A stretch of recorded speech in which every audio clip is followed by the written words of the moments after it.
Zayn al-Abidin, Risalat al-Huquq. And in Risalat al-Huquq there's one particular right, the right of the father. وَأَمَّا حَقُّ أَبِيكَ فَتَعْلَمْ أَنَّهُ أَصْلُكَ وَأَنَّكَ فَرْعُهُ وَأَنَّكَ لَوْلَاهُ لَمْ تَكُنْ فَمَهْمَا رَأَيْتَ فِي نَفْسِكَ مِمَّا يُعْجِبُكَ فَاعْلَمْ أَنَّ أَبَاكَ أَصْلَ النِّعْمَةِ. Do you know what Imam says? Know that the right of your father is that he is your root and you are his branch. And without him, you would never be. So whenever you see anything in yourself you're impressed with, know that the origin of that blessing is your father. Some of us, when we become successful, we walk around. Someone says, how did you become so successful? Me. No, but how else? Me. No, but you got those degrees and everything and the big business. How did you become successful? Me. How about your father? Yes, he was a good man. Me. Imam Zayn al-Abidin says, know that the right of your father is you're his root. He is your root and you are his branch. And whenever you see anything in yourself that impresses you, know it's because of your father's du'as that you got it. Our fathers who sweated in the daytime, it's because of them we are where we are. Our fathers' du'as, without them we'd be nothing on this earth, nothing. Never imagine you go to college, university, yes, and you become something really successful. Don't walk around like a peacock on the earth. Say that the root of the blessing is Allah and secondly it's my father, yes? Our fathers, how much they worked so that we get what we get. We achieve what we achieve. Don't ever be neglectful of your father. There are some, they use their father simply as a cash machine, yes? The mother is a cook, the father is a cash machine. Mom wants food, mom wants food, mom wants food. Dad, I need money. Dad, I need money. Dad, I need money. There's no meaningful conversation. How are you, Dad? How's your health? I hope you're well. How's everything been? Joke, laugh, enjoy. Your father's not going to live on this earth forever. Don't just look at your father as a cash machine for you in your life. Look at your father as the root of your blessings on this earth. Every success that you have is because of that father. And that's why Imam, do you know what Imam says? Imam Zayn al-Abidin says something very interesting. He says there are 4 rights your father has over you. The first of them, never call him by his name. Today, wallah, I see people, sons, he calls someone, hey Muhammad. You're like, oh, who's Muhammad, your brother? He says, no, my dad. Number 1, you don't call your father by his name. Number 2, never walk in front of your father in a gathering. Let him go in, then you. Some of us, when we come home, when we get out of the car, we've run inside, remote control, watching, sitting. The father's outside, the poor man with the shopping bags. Some of us, when we come into the mosque, we're with our father together, then we walk in before him. No, Imam says your father always walks in ahead of you.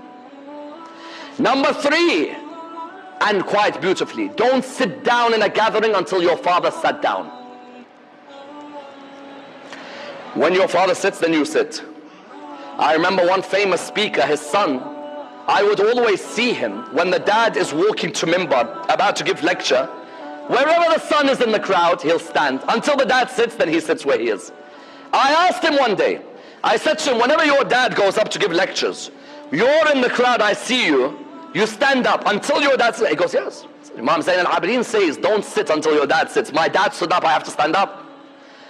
When my dad then sits, only then I sit. Number 3. Number 4, the most important. Don't do anything that brings abuse to your dad's reputation. Youth in the crowd today. Youth listening around the world. I know some of you enjoy the world of drugs. I know. You don't need to think that I live in a different planet to you. Look at me, you'll realize I'm in the same planet as you. I know there are some of you who are smoking the drugs without your dads knowing. And between you and your dads, you may think, between you and yourself, you may think this is right. If you're not going to stop it because it's haram, at least stop it so you don't damage dad's reputation. Because when the community sees your dad, they'll say, look at him, he comes to the mosque, his son is like this. Imam says, don't do things which bring abuse to your dad's rep. Those of you who are drinking alcohol around the Muslim world who listen to this lecture, I know you may justify it. I know you may say you're not religious at the moment. I don't care. Just don't do things that hurt your dad's rep. Your dad's worked hard to look after you in this world. I had a friend of mine in the Iraqi community. He was getting married. He said to me, would you come to the wedding? Now, you know, people like myself, we're only invited to nikah. No one invites us to receptions. I don't know why. They always invite me to the boring events. I get invited to the nikah. I hear next day there's a great reception, no one ever invites me. Why? Said Ammar sees what's going on in the reception, he's not going to be happy. Okay. Allah sees, don't worry. My friend came up to me and said, listen, it's my wedding, I want you to be there. I said, Habibi, you know, I don't really attend weddings at all. He said, give me a piece of advice, I beg you, just one piece. I said, you may get a lot of pressure from your friends to play music in your wedding. Don't. Don't start the first day in haram of your marriage. Start in obedience to Allah. He said to me, why? I said, is your dad going to be at the wedding? He said, yes.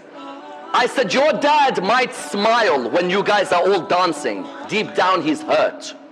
I said, can your dad invite his Maulana friends to the wedding? He said, no, he's not going to. I said, why? He said, because he knows what we're going to get up to is going to be embarrassed. I said, so don't embarrass your dad. Save his reputation. This whole wedding day is because of your dad's juhud for you. Your dad struggles for you. You know what he said to me? He said he had the wedding. Afterwards I asked him, how was it? He said, everyone was telling me, put some music, let's dance, put some DJ, let's dance.